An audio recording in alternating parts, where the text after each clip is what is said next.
cours de ce tutoriel, nous allons voir comment on peut utiliser le traitement de texte WordPad. Alors c'est quoi WordPad? Eh bien WordPad, c'est un logiciel de traitement de texte qui est intégré au système d'exploitation. Alors il est intégré à Windows 8, mais il l'est aussi dans les systèmes d'exploitation antérieurs. Alors c'est un traitement de texte qui n'est peut-être pas aussi évolué que peut l'être Word de la suite Microsoft Office, ou Writer de la suite de LibreOffice qu'on aura l'occasion d'étudier un petit peu plus tard, mais c'est un traitement de texte qui convient très bien pour les besoins les plus courants en matière de création de documents écrits. Alors qu'est-ce qu'on peut faire avec WordPad? Eh bien WordPad permet, comme je viens de le dire, de créer, de modifier, d'afficher et d'imprimer des documents texte. Avec WordPad, vous pouvez taper des lettres et vous pouvez taper tout autre document. Vous pouvez modifier l'apparence du texte, contrairement au bloc-notes avec lequel on ne pouvait pas le faire. Vous pouvez copier, coller du texte dans un même document ou entre plusieurs documents. Et vous pouvez bien entendu, au-delà du texte, insérer des éléments comme par exemple des images, des dessins ou d'autres objets dans votre texte. Alors où trouve-t-on WordPad sur son ordinateur? Alors je vous l'ai dit, WordPad est présent sur les systèmes d'exploitation de Windows depuis les versions anciennes et en particulier depuis XP, mais je pense qu'il l'était avant.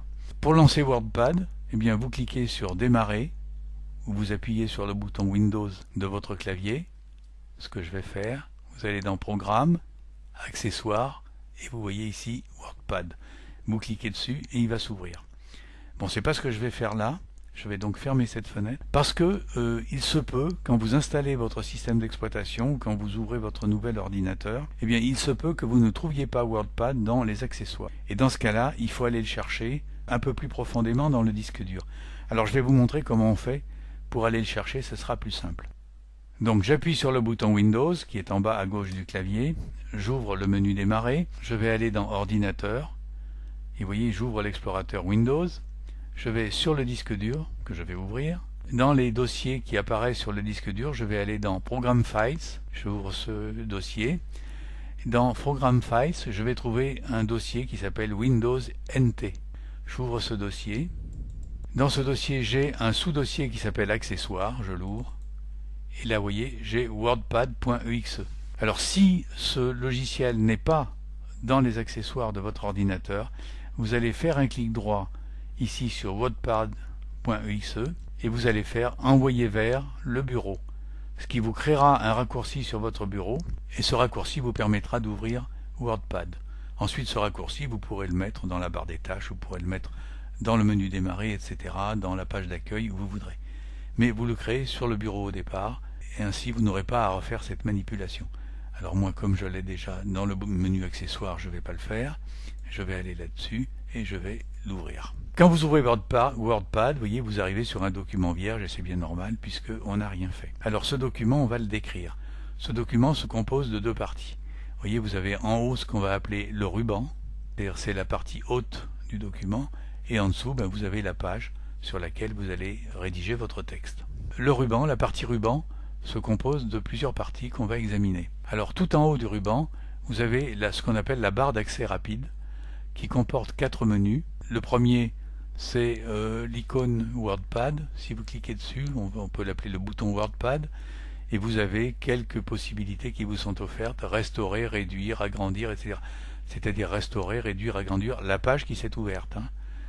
Et donc restaurer, ça veut dire qu'on revient en arrière. Réduire, ça veut dire qu'on va la faire disparaître et qu'elle va passer derrière la barre des tâches, mais elle ne sera pas fermée. Bon, agrandir, ça veut dire qu'on la fait réapparaître, et fermer, ça veut dire bien entendu qu'on la ferme. À côté, vous avez un bouton enregistrer, qui fait que si vous cliquez dessus, alors déjà vous voyez quand je mets mon curseur sur les boutons de cette barre d'accès rapide, ça m'ouvre un infobulle qui me donne les possibilités de l'icône sur laquelle je suis. Vous voyez donc ici enregistrer, qu'on peut faire aussi avec les touches CTRL S, CTRL sauvegarder. Et puis vous voyez, j'ai enregistré le document actif, ça veut dire que je peux enregistrer. Alors on ne va pas le faire, on le verra tout à l'heure. Ensuite vous avez ici un bouton annuler. Ça veut dire que vous allez revenir en arrière par rapport à ce que vous avez déjà fait. Vous allez annuler la dernière opération que vous avez faite. Et puis vous avez rétablir à côté, c'est-à-dire vous reviendrez si vous l'avez annulé par erreur, vous pourrez revenir en arrière. Ensuite à côté vous avez un petit déroulant qui s'appelle personnaliser la barre d'outils accès rapide. Si je vais dessus, ça me propose quelques possibilités. Alors déjà, vous voyez, vous avez nouveau et ouvrir. Ça veut dire que vous pouvez tout à fait faire apparaître l'icône nouveau, l'icône ouvrir. Alors, voyez, si je fais sur nouveau, vous voyez ici, j'ai l'icône nouveau dossier qui apparaît dans la barre d'accès rapide. Ensuite, si je fais ouvrir, j'aurai aussi l'icône ouvrir qui permettra lui d'aller chercher un dossier dans lequel on aura enregistré un document. Ensuite, j'ai enregistré, vous voyez, c'est le document qui est là. Envoyé par courrier électronique, alors on peut le faire apparaître ou pas dans la barre d'accès rapide. Ça veut dire que quand vous allez cliquer là-dessus, ça va vous ouvrir votre messagerie et vous pourrez envoyer le texte que vous avez rédigé à votre correspondant. Impression rapide, ça veut dire que vous allez pouvoir l'imprimer aussi. Vous avez si je le fais, vous voyez, j'ai une petite imprimante qui va apparaître. Aperçu avant impression, bon, annuler, répéter, ceux-là ils sont cochés donc elles y sont. Annuler, répéter, c'est ceux qui sont là. Afficher au-dessous du ruban, ça veut dire que la barre d'accès rapide, au lieu de s'afficher au-dessus du ruban, va s'afficher en dessous. Et puis réduire le ruban, ça veut dire qu'on va, vous voyez, le faire disparaître de la page, mais on en a besoin, donc on va le laisser. Donc je refais réapparaître le ruban. Alors ensuite, en dessous, vous avez un certain nombre de menus sur lesquels on va bien entendu venir. Alors ici, vous avez un menu fichier. Le menu fichier, si je l'ouvre, il me propose un certain nombre de possibilités. Alors celui-là, il est intéressant. Donc vous avez nouveau. Si je clique sur nouveau, ça va m'ouvrir une page vierge de WordPad sur laquelle je vais pouvoir travailler. Ensuite, si je fais ouvrir, ça veut dire que je vais pouvoir ouvrir un dossier dans lequel j'ai enregistré un document avec WordPad. Enregistrer, ça veut dire que je vais l'enregistrer. Si c'est la première fois que j'enregistre ce document, eh bien le menu va enregistrer, va m'ouvrir l'explorateur de Windows qui me permettra d'aller chercher un dossier dans lequel je vais enregistrer le document. Alors vous voyez, ce document est en vierge, si je le fais, ça m'ouvre l'explorateur. Déjà, première chose ici, ça me l'ouvre avec un nom de fichier qui s'appelle document.rtf. Alors .rtf, on va voir ce que c'est. Et ça me l'appelle document. Moi je vais lui donner un nom, et je l'appellerai éventuellement par exemple ma première lettre. Ensuite vous avez le format, vous voyez, ça me l'enregistre au format RTF. Le format RTF, c'est le format natif de WordPad, c'est-à-dire celui qui va s'enregistrer d'office si je fais rien. Et quand j'aurai un fichier qui apparaîtra avec une extension .rtf, eh bien il s'ouvrira obligatoirement avec WordPad. Et puis ici, vous voyez, sur la ligne, vous avez un déroulant. Si j'ouvre le déroulant, j'ai un certain nombre de possibilités qui me sont offertes. Vous voyez par exemple .docs, .odt, .txt, etc. Alors .rtf, donc c'est, si je fais rien, j'aurai .rtf, c'est le format de WordPad et les dossiers .rtf s'ouvriront avec WordPad. Ensuite en dessous, vous voyez, j'ai .docs. Alors .docs, c'est l'extension de Word, de Microsoft Word. Donc si je choisis .docs, mon document, ma première lettre va s'afficher avec l'extension .docs et elle s'ouvrira avec Word. Ensuite, vous voyez, j'ai .odt. .odt, c'est l'extension de LibreOffice. Et bien, si j'ai installé LibreOffice sur mon ordinateur, on verra ça plus tard. Et bien, si j'enregistre mon document .odt, je pourrai l'ouvrir avec LibreOffice. En dessous, vous avez .txt. TXT, si vous vous souvenez, c'est l'extension du bloc-notes. Alors si j'enregistre .txt, eh bien j'ouvrirai mon document avec le bloc-notes. Voilà. Donc là, on va le laisser .rtf, et quand on a terminé, donc on choisit .rtf, on fait enregistrer, et le document sera enregistré. Je ne vais pas le faire parce que ce document est vide. Donc j'annule ça. Et puis j'en étais au fichier enregistré. Vous avez enregistré sous. Alors ça, c'est quelque chose qui s'ouvrira à votre demande, bien entendu. Et ça veut dire que c'est un fichier que vous aviez déjà enregistré et que vous avez ouvert. Et si vous voulez changer la destination d'enregistrement de ce fichier, eh bien enregistrer sous. Là, vous allez pouvoir choisir un certain nombre de choses. Déjà, vous allez pouvoir choisir le type de format dans lequel vous voulez l'enregistrer. Et on retrouve ici les mêmes formats que ceux qu'on a vus précédemment dans le dossier d'enregistrement. Alors, vous voyez, format RTF, document OpenOffice, texte Open Document, ODT, donc il s'ouvrira avec LibreOffice, document au format texte brut, donc ça sera du bloc-notes, et puis autre format, vous pouvez sélectionner d'autres formats, enfin bon, on va pas s'éterniser là-dessus, vous pourrez le voir ce que ça veut dire. Donc vous voyez, vous pouvez choisir le format dans lequel vous allez enregistrer votre document. Alors ensuite vous avez imprimer. Bon, imprimer, ça veut dire que vous allez pouvoir imprimer ce document. Alors vous avez plusieurs possibilités. L'imprimer, ça va vous ouvrir une page où on vous demandera un certain nombre de paramètres à mettre en place. Impression rapide, ça veut dire que vous allez pouvoir l'imprimer directement sans rien faire. Aperçu avant impression, ça veut dire que vous allez pouvoir voir la manière dont ce document va se présenter avant de l'imprimer. Ensuite, vous avez mise en page. Alors, mise en page, c'est quelque chose d'important qu'on va regarder. Alors, si vous cliquez sur mise en page, vous ouvrez une fenêtre, voyez, alors qui est assez simple. Mais cette fenêtre, il faut évidemment l'utiliser quand on commence à travailler sur un document WordPad. C'est même la première chose qu'il faut faire. Il faut aller dans cette fenêtre et aller regarder mise en page. Donc, vous allez dans la fenêtre fichier et vous faites mise en page. Déjà, première chose, c'est la taille de votre document, vous voyez. Format A4, mais ça peut être aussi un autre format. Il y a tout un tas de formats possibles. Vous pouvez choisir du A3, du A4, etc. Bon, moi je reste sur le A4. Ensuite, source, bac, feuille à feuille, ça c'est en général ce qu'il faut choisir pour l'imprimante, vous voyez. Il y a feuille à feuille ou feuille sans marge. Ensuite, il y a l'orientation du document. Alors, il peut être en format portrait, c'est-à-dire comme il est là, ou en format paysage. Si je le mets en format paysage, vous voyez, c'est au format allongé. Et format portrait, c'est le vertical.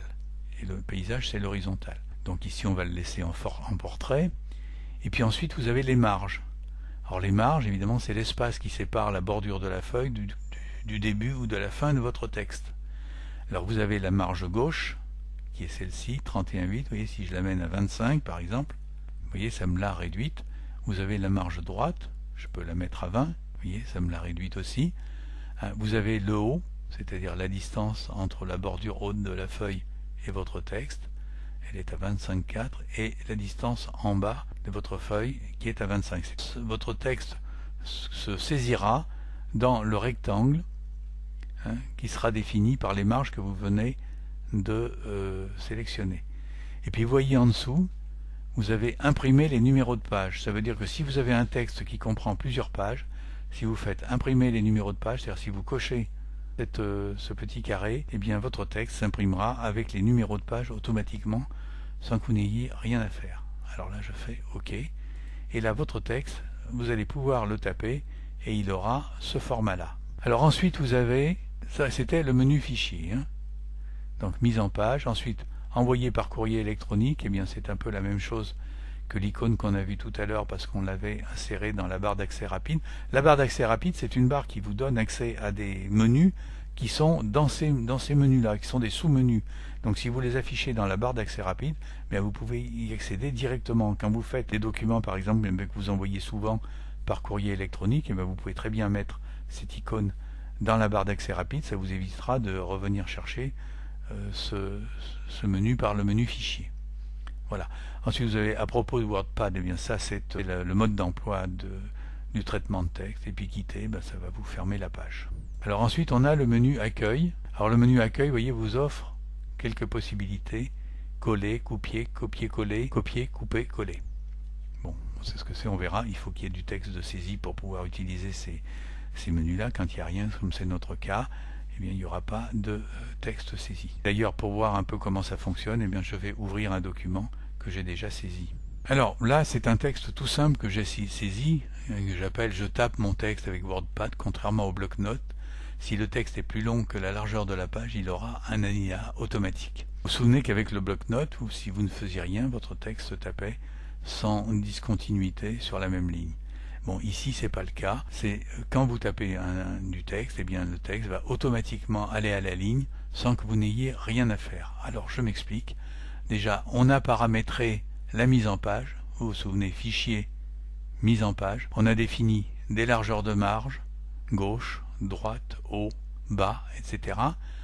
Mode portrait, imprimer les numéros de page, ok. Et dans ce cas-là, quand vous ouvrez votre page, votre curseur va se placer à l'endroit qui correspondra à ce que vous avez mis sur le formatage que vous venez de définir.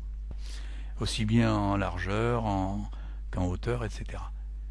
Donc votre curseur se mettra à clignoter à cet endroit-là. Donc vous tapez votre texte. Quand le texte arrivera en bout de page, c'est-à-dire atteindra la marge que vous avez définie, eh bien l'alinéa se fera automatiquement. Ensuite ici, vous avez la zone des caractères. On va l'appeler comme ça. Alors cette zone vous permet de définir le type de caractère, leur taille, etc. Alors ici j'ai tapé un texte, bon évidemment avec les caractères qui étaient définis. Si je veux les modifier, je vais sélectionner le texte. Alors pour sélectionner le texte, je mets le curseur au début de la phrase et je fais glisser ma souris jusqu'à la fin du texte. Je peux aussi appuyer sur la touche CTRL et sur la touche A. Et là, vous voyez, je saisis automatiquement tout le texte. Bon, il y a d'autres astuces encore. Et si je clique à côté, je désélectionne. Je mets mon curseur avant la zone que je veux sélectionner. Et je fais glisser ma souris jusqu'à l'endroit où je veux arrêter ma sélection. Je ne suis pas obligé de sélectionner toute la phrase, je peux en sélectionner qu'une partie. D'ailleurs, il y a une autre astuce. Si je mets le curseur au début d'un mot, je double-clique, je saisis le mot.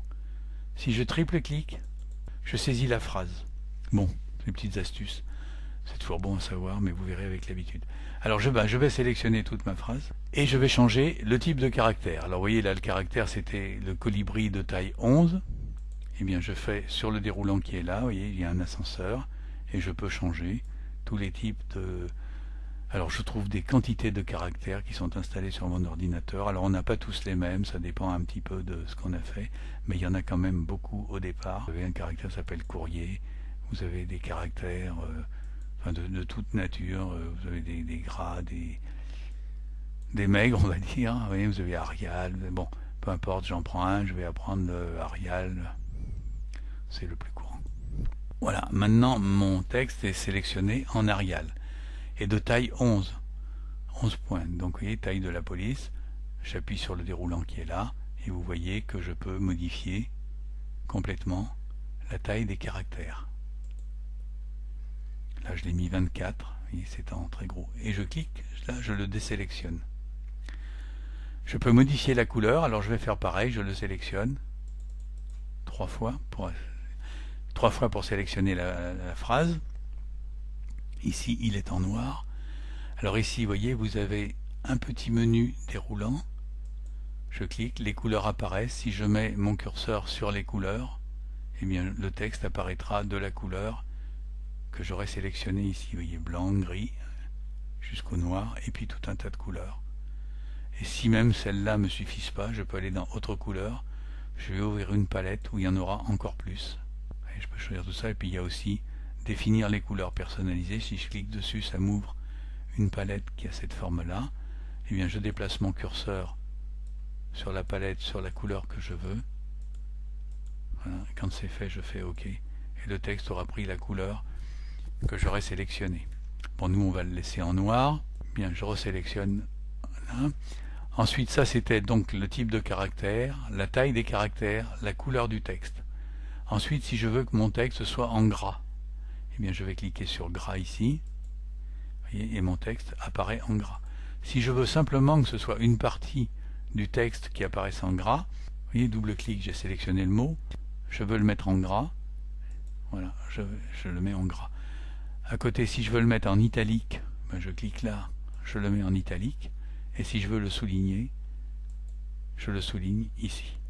Bon, il y a d'autres petites astuces qu'on verra une autre fois, mais déjà c'est pas mal si vous vous souvenez de tout ça. Alors j'ai tapé le texte, j'en ai mis une partie en gras, j'ai changé les caractères, j'en ai mis une partie en gras, j'ai souligné, j'ai placé en italique, et maintenant on va aller voir la partie suivante, ici qui permet de définir l'emplacement du texte, on va dire, la manière dont le texte se présente. Alors vous voyez ici, j'ai cette icône qui est affichée, qui s'appelle aligner les textes, aligner le texte à gauche. Il est aligné à gauche de la page, à l'endroit où j'ai défini le formatage. Maintenant, si je veux le mettre au centre de la page, donc je vais là-dessus. Vous voyez mon texte, alors c'est pas très élégant, mais ça marche très bien pour des titres ou des choses comme ça. Voyez, donc le texte est aligné au centre de la page. Et puis si je veux l'aligner à droite, je clique là, et vous voyez le texte s'aligne sur la marge de droite. Et puis si je veux l'équilibrer par rapport à la marge de droite et à la marge de gauche, alors je vais cliquer là-dessus, vous voyez ça l'équilibre. Alors c'est pas toujours très intéressant ça, c'est très bien quand on a des textes un petit peu denses et avec des caractères pas trop gros. Et vous voyez là, parce qu'évidemment ça va équilibrer le texte par rapport aux deux marges, mais ça l'équilibre en faisant des blancs entre les mots et des blancs qui ne sont pas forcément de la même longueur. Donc c'est un petit peu, c'est intéressant dans certains cas, mais ça l'est pas toujours. Alors ensuite vous avez ici ce qui apparaît là, c'est aussi des choses assez intéressantes. Ça concerne non pas le texte mais le paragraphe. Alors pour ce faire on va aller chercher un autre texte que j'ai tapé qui est un peu plus long et qui va présenter des paragraphes. Alors je vais ouvrir ce texte. Voilà. En fait c'est une lettre que j'ai tapée ou un semblant de lettre que j'ai tapé. Eh bien si on continue à regarder ces éléments là, bon, et je vais sélectionner ce paragraphe. Vous vous souvenez, double-clic un mot, triple-clic la phrase, et là la phrase c'est un paragraphe parce qu'il n'y a qu'une phrase dans le paragraphe. Si j'avais continué, j'aurais sélectionné tout le texte. Alors vous avez ici une icône qui s'appelle afficher la boîte de dialogue paragraphe. Si vous cliquez là-dessus, ça vous ouvre une page de dialogue qu'on appelle une fenêtre, c'est-à-dire on va vous dire si ce paragraphe vous ne voulez pas le placer comme les autres, eh bien vous pouvez lui modifier le retrait. Vous voyez à gauche 0 cm, moi si je mets 1 cm par exemple, eh bien vous voyez que ce paragraphe s'est décalé d'1 centimètre. Alors ça c'est bien, par exemple quand on insère des dialogues, des choses comme ça, de les décaler par rapport au reste du texte. Je vais revenir en arrière. Ensuite vous avez ici, c'est quelque chose qui vous dit interligne. Alors changez l'espacement entre les lignes de texte, ajoutez ou supprimez l'espace après les paragraphes. Alors j'ai toujours sélectionné mon texte, ça va s'appliquer que là-dessus. Je vais sur le déroulant et vous avez ici l'espace qui s'affiche. Alors l'espace c'est de 1, si je fais 1,15, vous voyez ça l'éloigne, 2, vous voyez ça nous donne l'espace entre les... Et après, voilà, je reviens sur 1 parce que c'est ce qu'il faut faire, mais vous voyez, ça nous donne l'espacement entre les lignes. Ensuite vous avez en dessous, ajouter un espace de 10 après les paragraphes. Alors si je clique là-dessus, vous voyez, ça m'éloigne sans même les avoir sélectionnés. Vous voyez, les deux paragraphes ont été séparés par un espace plus large. Donc si je vais là, je vais annuler, je reviens à la situation antérieure. Alors ensuite, vous avez ici insérer une liste, c'est-à-dire si je veux taper une liste d'éléments, 2 points à la ligne et puis une liste, cette liste va s'afficher avec des petits points. Et chaque fois que je taperai un élément, j'aurai un petit point automatiquement devant la liste et ça me fera, c'est ce qu'on appelle une liste. Alors ici, augmenter le retrait ou réduire le retrait. Alors le retrait, bon, quand j'ai rien de sélectionné, c'est pas actif. Alors si je sélectionne toujours un paragraphe, alors je vais faire la même chose, un clic, 2 clics, 3 clics, je sélectionne le paragraphe, ici vous voyez, c'est augmenter le retrait. Alors si je vais là-dessus, vous voyez que ça m'augmente le retrait de mon paragraphe, et là c'est l'inverse, réduire le retrait. La réduction n'ira pas au-delà du formatage qu'on avait mis au début avec les marges, c'est-à-dire que vous ne rentrerez pas dans les marges, mais votre retrait il se fera par rapport à la marge. Bon, voilà déjà quelque chose qui est intéressant à voir. Ensuite, eh bien, vous voyez qu'on peut aussi faire autre chose. On peut faire des copier-coller, on va le faire. Je vais vous montrer. Alors, par exemple, ici, voilà, j'ai fait une lettre, donc j'ai mis mon adresse, enfin, etc., le nom, l'adresse, la date, le destinataire, et puis j'ai écrit quelque chose. J'ai écrit 2 paragraphes. Alors, le premier, voilà, et puis il y a le deuxième. Puis je me dis, quand j'ai lu ça, après tout, ce premier paragraphe, il serait peut-être plutôt mieux à la fin. Eh bien, ça va être tout simple. Je vais le sélectionner. Toujours pareil, double-clic un mot, triple-clic le paragraphe. Je mets mon curseur dessus, voyez, et je vais faire ce qu'on appelle un glisser-déposer. Je maintiens le clic gauche enfoncé, je fais glisser mon curseur en dessous du paragraphe suivant, et je relâche, et vous voyez que le paragraphe a passé du haut en bas. Si je veux le remonter, je mets le curseur dessus, après l'avoir sélectionné, je mets le curseur dessus, je fais glisser mon curseur jusqu'au-dessus, et je le dépose et vous voyez c'est mis au-dessus. Alors volontairement je l'ai mis un petit peu plus haut, mais là je mets le curseur en dessous, je sélectionne juste au-dessus de la ligne du paragraphe suivant et je fais avec la touche retour arrière, je le remonte, vous voyez, et je peux même, si je fais entrer, je vais le redescendre, avec la touche retour, je le fais remonter.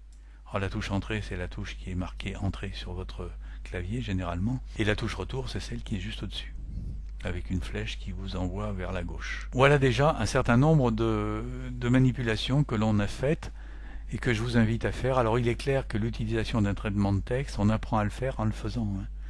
C'est clair que il faut le manipuler. Le manipuler, c'est comme ça qu'on arrive à le connaître. Alors je vous ai dit que sur le texte, on pouvait éventuellement aussi insérer un certain nombre de choses. On peut insérer par exemple des images. Alors, on va le faire, je veux insérer une image. Je vais insérer une image ici, par exemple, vous voyez, où mon curseur clignote. Eh bien, je vais aller dans Images, ça va m'ouvrir l'explorateur. Je vais aller chercher l'image. Alors moi, j'avais déjà préparé ça. Elle est sur le bureau, donc ça m'ouvre l'explorateur. Je vais chercher l'image. La voilà. Je la sélectionne, je fais Ouvrir. Et vous voyez, ça m'a placé l'image à l'endroit où j'avais le curseur clignotant. Et cette image, elle a une certaine dimension que je peux tout à fait modifier. En cliquant dessus, ça fait apparaître des poignées, et avec ces poignées, je peux réduire la taille de l'image, l'augmenter, la diminuer, etc.